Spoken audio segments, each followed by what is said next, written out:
और अभी मैं आते आते माननीय आदरणीय महामहिम मनोज सिन्हा जी, जो यहाँ के लेफ्टिनेंट गवर्नर है, उनके साथ मेरी आधा घंटा तक बात हुई और जम्मू कश्मीर के हालचाल के बारे में पूरी जानकारी उन्होंने हमको दी कि जम्मू कश्मीर में मतलब बहुत बड़ी शांति है, बीच में थोड़ी गड़बड़ होती है, लेकिन आम आदमी को यहाँ बहुत बड़ी राहत है।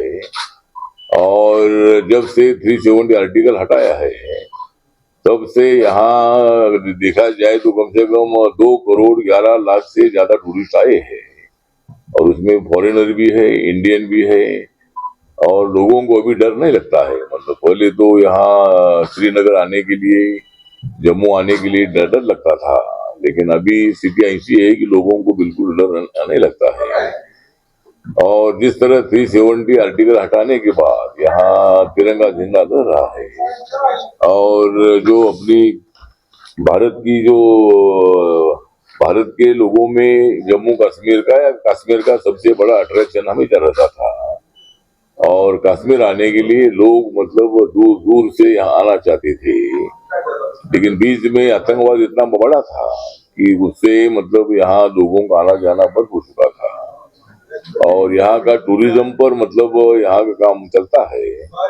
तो एलजी साहब ने हमको बताया है कि भाई यहाँ बहुत बड़ी शांति है, बीच में जानबूझकर कोई हमले करने की कोशिश होती है, मगर हमने जम्मू कश्मीर को बहुत ही अच्छा मजबूत बनाने का काम किया है। यहाँ के बेरोजगारों को रोजगार देने के लिए एडवर्टाइजमेंट निकाल कर उनको नौकरी देने का भी हमने काम शुरू किया है। बहुत सारी नई नई इंडस्ट्री यहाँ आ रही है, और यहाँ के बेरोजगारों को रोजगार देने का जो हमारा तो संकल्प है वो हम पूरा करने का काम कर रहे हैं। यहाँ होटल इंडस्ट्री और भी ज्यादा बढ़नी चाहिए, बाकी के जो उद्योग है वो भी उद्योग आने चाहिए, और बहुत सारे उद्योग यहाँ आ रहे हैं, और उससे जम्मू कश्मीर का बहुत ही अच्छा डेवलपमेंट होने वाला है। जिस तरह माननीय अमित शाह जी ने 370 आर्टिकल हटाते वक्त जम्मू कश्मीर का स्टेट का दर्जा जो था वो खत्म हो गया था, और जम्मू कश्मीर को मतलब क्या बोलते यूटी जो है, जम्मू कश्मीर को यूटी और लद्दाख की अलग यूटी अनाउंस की थी। लेकिन तभी माननीय अमित शाह जी ने अनाउंस किया था कि माननीय मोदी जी की सरकार जो है, ये सरकार बहुत ही जल्द यहाँ असेंबली का चुनाव करेगी और जम्मू कश्मीर को स्टेट का दर्जा दिया जाएगा। मैं जम्मू की जनता का आभार व्यक्त करता हूं कि लोकसभा के चुनाव में उन्होंने 60% तक वोटिंग किया है। मतलब ये हमारे लिए बहुत बड़ी गर्व की बात है कि बाकी के महाराष्ट्र हो या दूसरे स्टेट हो, वहां भी मतलब वोटिंग का कम परसेंटेज हुआ, 60 हुआ, 60 थोड़ा कम हुआ, लेकिन जम्मू कश्मीर में 60% से ज्यादा या 60% वोट यहाँ हुआ है। ये हमारे लिए बहुत बड़ी गौरवशाली बात है, और मैं सभी जम्मू कश्मीर के जनता का आभार व्यक्त करता हूँ कि उन्होंने लोकतंत्र को और भी मजबूत करने का काम यहाँ किया है। और अभी बहुत जल्द ही शायद महाराष्ट्र का, हरियाणा का, झारखंड का चुनाव अक्टूबर में होने जा रहा है, तो शायद अक्टूबर के पहले ही यहाँ स्टेट का दर्जा अनाउंस किया जा सकता है, और यहाँ इलेक्शन अक्टूबर में आ सकता है। तो सभी लोगों को मेरा अपील है कि आप ज्यादा से ज्यादा वोट, 70% 80% वोट आप यहाँ करिए, और जम्मू कश्मीर जो है ये भारत के साथ है। जम्मू कश्मीर ये अभी हमारी अच्छी प्रगति हो रही है, और इसके लिए मतलब ज्यादा से ज्यादा यहाँ से वोटिंग हो, रिकॉर्ड ब्रेक वोटिंग हो, ऐसे हम अपेक्षा व्यक्त करते हैं। मेरा मंत्रालय जो है, मेरा मंत्रालय सोशल जस्टिस एंड एम्पावरमेंट है, मेरा मंत्रालय है, और मैं लगातार 8 साल से मैं मतलब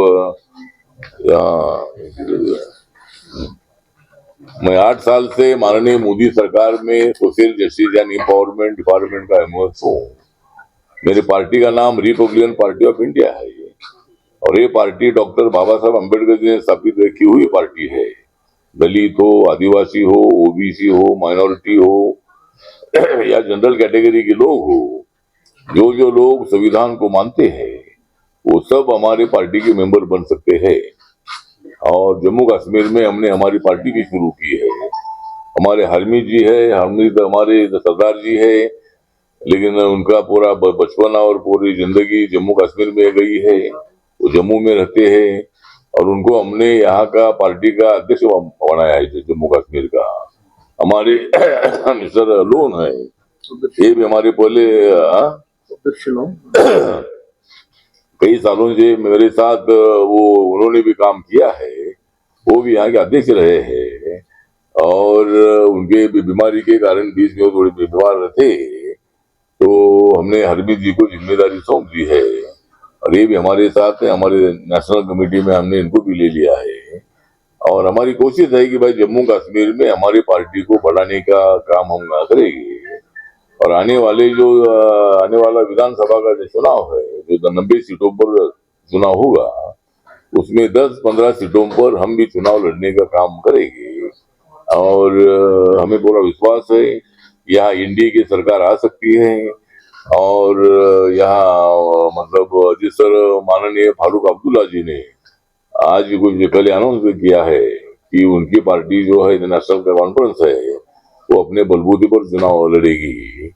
और यहाँ कांग्रेस पार्टी और पीडीपी एक साथ आते कि नहीं मालूम नहीं है, लेकिन ठीक बात है, जो इलेक्शन में जिसको जिसके साथ जाना वो जा सकते हैं।